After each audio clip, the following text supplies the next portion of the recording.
Welcome to my book review series focusing on The Explosive Child, a new approach for understanding and parenting easily frustrated, chronically inflexible children, written by Dr. Ross W. Green. Chapter 1 is called The Waffle Episode. The chapter starts with a pretty common scenario. There are 6 waffles in the refrigerator. There's a young teenager girl, we'll just say her name is Sarah, and she comes down and sees the 6 waffles and decides, I'm gonna have 3 waffles today, and I'll have 3 waffles tomorrow. Well, just as she has decided she's going to have waffles not only today, but also tomorrow, her little brother, who we will just call William, comes down and he's like, "Oh, awesome, waffles! I want to have some waffles today." When Sarah sees William starting to get some waffles for his morning breakfast, she explodes. She starts screaming at William that those are her waffles and she's going to have waffles tomorrow. And then William starts to get really sad and he's like, "But I want to have some waffles today." So now Sarah is extremely upset and angry because she doesn't get to have her waffles today and tomorrow. And William is also feeling very hurt and sad because now he feels like he won't get to have waffles today, even though he wants to. So now, hearing all of the commotion happening in the kitchen, Sarah and William's mom comes into the kitchen and she's just like, "What is going on?" Well, Sarah is screaming at the top of her lungs saying she's having 3 waffles today and she's gonna have 3 waffles tomorrow, and there's only 6 waffles in the refrigerator. But now William's trying to have waffles and he can't have any because then she won't get to have any tomorrow.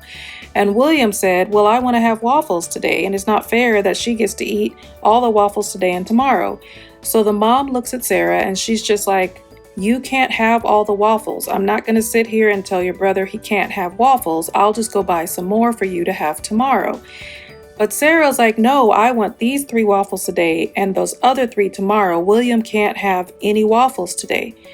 So now William is feeling completely defeated that he may not get to have waffles. Sarah's upset that she doesn't get to have her way of having 3 waffles today and the same 3 waffles she wants tomorrow.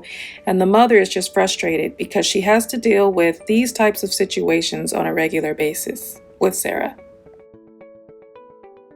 Now, this exact scenario may not be one that happens in your household, but think of some other scenarios that may have happened where you really just didn't know what to do or what really caused your child to be so upset. Let's look at a few takeaways that we can get from this scenario and to help us look into the future. Now, I can't speak for everyone, but I myself have tried most of these failed strategies that are mentioned in Chapter 1. Things like having firmer limits and being consistent, rewards, punishments, using sticker charts that then lead to rewards, timeouts, trying to explain the situation, trying to reason with my child, redirecting the behavior, or even reassuring my child when they do things correctly. But for some reason, these strategies just don't seem to work on a consistent basis.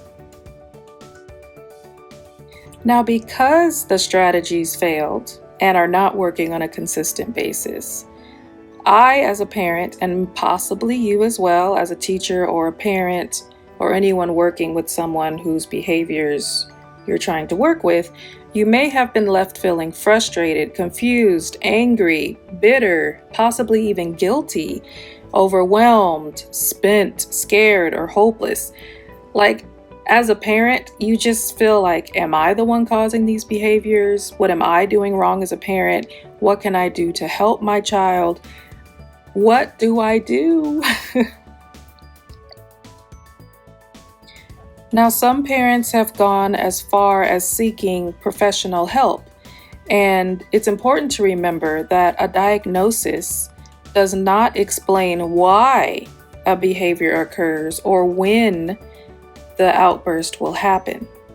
So we really want to make sure that we try to find the root cause. So basically, we want an understanding of why our children are responding to problems and frustration so poorly. This is the whole point of going through this book study. Together, we are going to find out why our children are responding to problems the way they are and what we can do to help them. I myself am a mother of 3 amazing daughters, and at the time of this video, their ages are 11, 8, and 5. So my children are all 3 years apart. It was not planned that way, but we are definitely going through our own phases of behavioral support. Be sure to share, like, and subscribe to this channel so that you will be notified when we review chapters 2 and 3, which focus on lagging skills, not bad kids.